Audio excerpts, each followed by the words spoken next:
Entrepreneurial Edge is brought to you by Business Banking from FNB, because small ideas can lead to big business. FNB, how can we help you? Now we're in the studio with Carlo Gonzaga. He's our entrepreneur in the hot seat this week.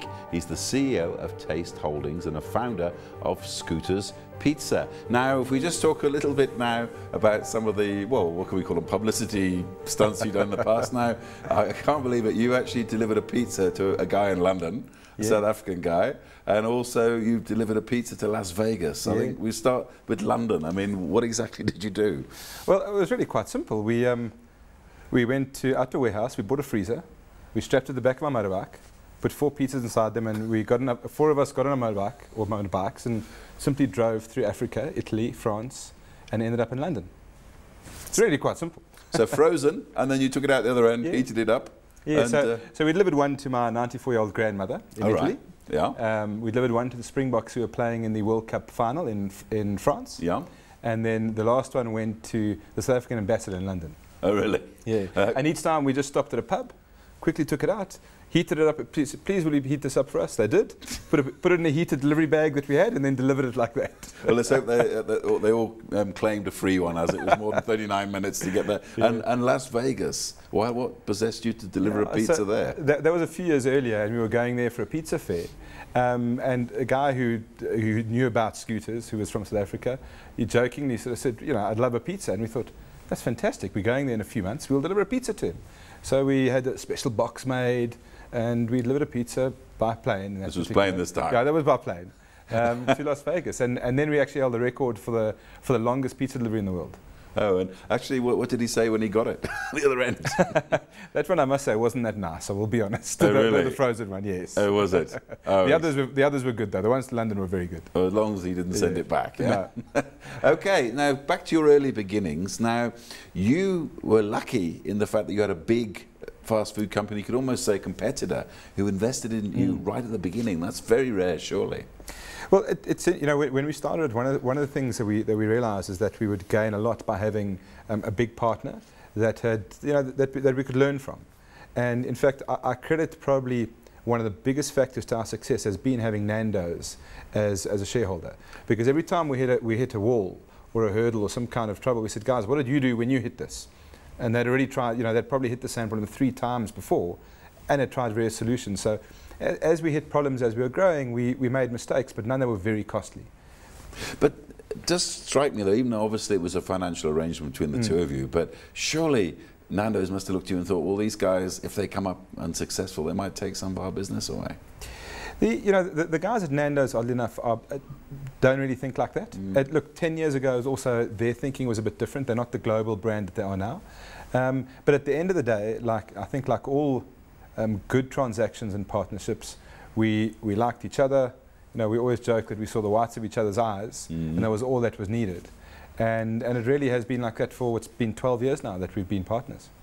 And what about the other forms of finance, you know, banks and what have you? What sort of problems have you had there trying to get their support? Well, oddly enough, when we bought Maxis, it was the fact that we battled so hard to get finance that eventually prompted us to list on the JSE in 2006.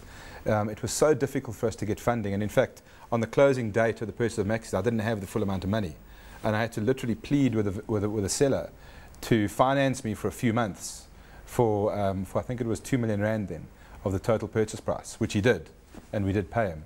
And it was really that, so it was really quite difficult, particularly within, even though it was sort of the heyday of credit, our type of business model and franchising, that we don't have big balance sheets because we don't have a whole lot of assets. It's very difficult to raise money. And your listing in 2006, you just mentioned, obviously it exposed you to new ways of getting capital, but on the other side, you had to open your business to scrutiny for the first time from shareholders who often are not that forgiving of people. Yeah. How did that go for you? Well, the scrutiny part, oddly enough, is never something that bothered us. We were always probably punching way above our weight in terms of corporate governance and that type of thing. So that was actually really easy. I mean, it took us 3 months to list from the day we decided till the day we were listed. So we had to do very little cleaning up, so to speak.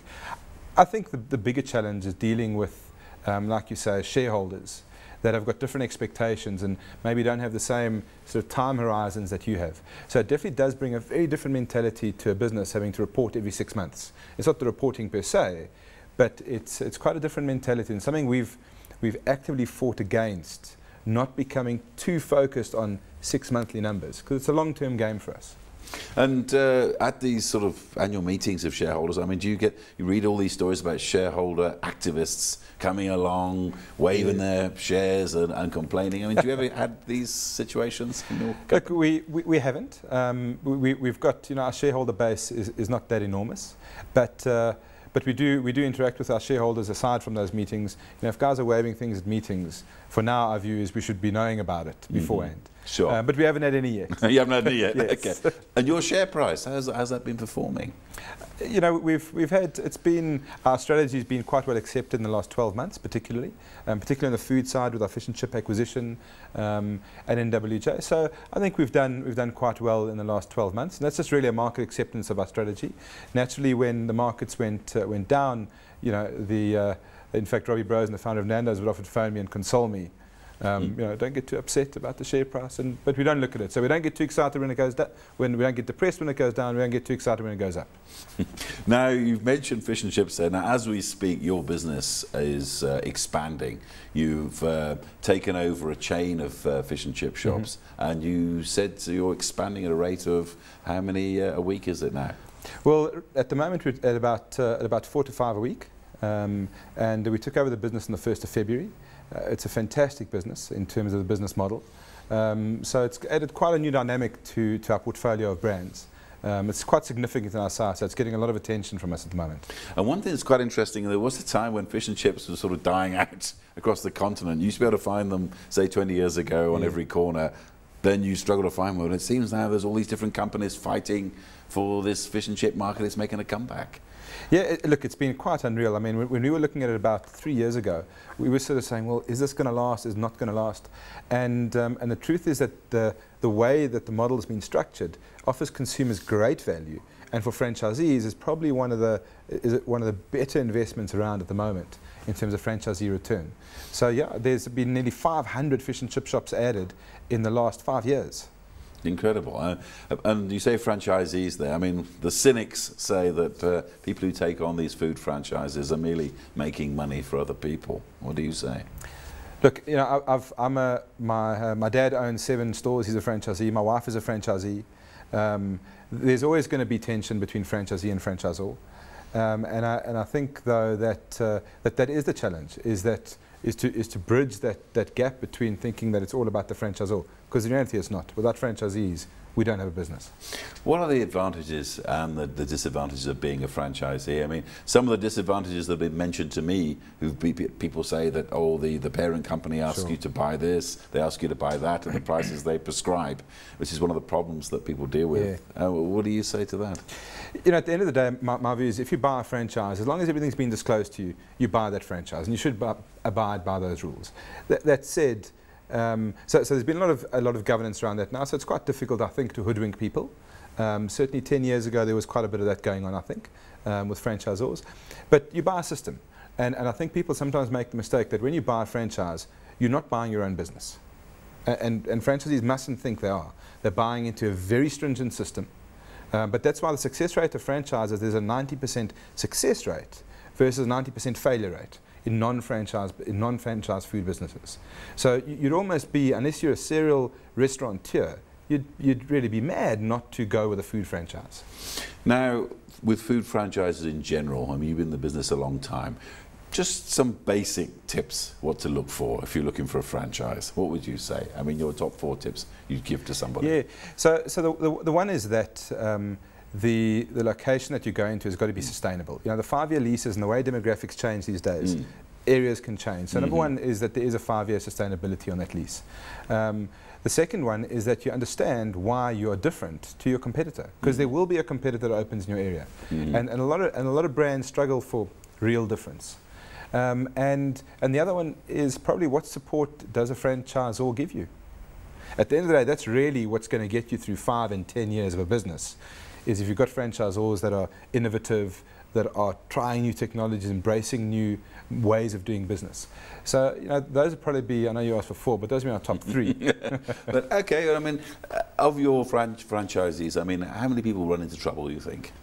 Look, there's sort of a bell curve with about 15% of guys that don't meet their expectations for various reasons. You know, what we have found is certainly with the increase in electricity, it's started to put a lot of financial strain on franchisees, especially if you then overlay that against fairly flat top-line sales with the recession in the last few years.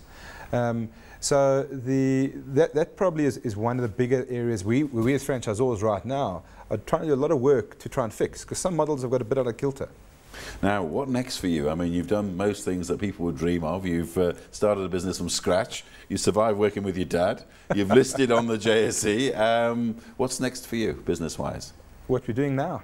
You know, I don't have any ambition to be doing anything else. And right now we're having a lot of fun doing what we're doing, and we think that we're actually, you know, that we're making a difference. We create sustainable jobs, we transfer skills, and it may sound soft, but it does make a difference to quite a few of us in the company.